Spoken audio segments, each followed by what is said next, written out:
I've been going to college for just over a year now. Every morning's the same. I wake up at 7 and leave for the train station at 8. I grew up in this sunny seaside town, but this past couple of years we haven't seen much sun. Even though the town's quite run down, I've always enjoyed the walk to college.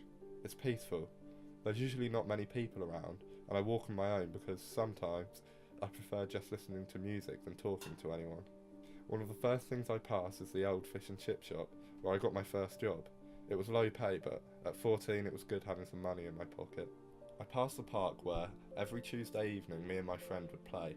Our mums would chat and watch us while we'd climb trees, play football, or sit on the swings, discussing which superheroes were our favourite. Dan and I both agreed that Batman was the coolest, but for some reason we always preferred the villains. Close to the park is your standard local corner shop. When we were a bit older, we'd run down here to get drinks after playing Manhunt in the woods nearby with some of the other boys. Summers were always a lot of fun at that age. Most of us would fill up on sweets, go home at about 5 and not eat much for our tea. Luckily for me, Dan didn't live too far away and he never really had to be home at a specific time, so we could always meet up and do whatever we wanted. Dan and I both met in infant school and went through junior school together. There's not much to tell about our early life and education, really. We were just two ordinary friends who had known each other for a while. There is one memory that stuck with me though. One day, in about year 1 or 2, we were playing on the field at lunch. There were some kids from the high school having a PE lesson on the same field.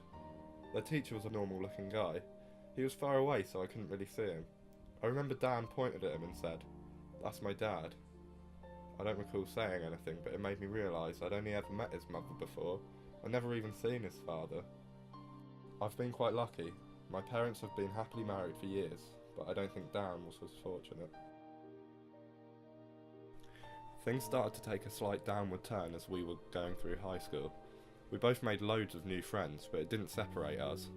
In around year 10 or 11, Dan started hanging around with some guys that sort of had a bad reputation. Everyone knew they smoked and drank a lot, and to be honest, I think Dan started joining in. We were still good mates. He was round mine a lot and I was round his, but other than that, he was always with them. It was good because me and Dan got into the same college. We met some guys who lived in the same town as us, but went to a different high school. One of them had a house party a couple of months into the first term, and we were invited. A few days before the party, Dan showed me that he'd picked up 2 small pills. He suggested that we take one each at the house party. At first I said no, but he just kept asking me. He seemed so excited for me to try them, like it would be some great new experience. Eventually I gave in. Yeah, I drank alcohol, but I'd never tried drugs before. I started to warm up to the idea, and I even got quite excited. The night rolled on and I actually had a really good time. That was until I found Dan the next morning. His skin was pale and... Actually, I don't want to get into any of the details, but the next load of months were hard. Guilt. Guilt is all I felt. I'd known Dan for so long. If I'd have just said no or acted like an adult for once in my life, I guess there's no point in saying if. I mean, we could have never known what was in those pills, and it's just... Dan was more than just a friend. I think I let him down.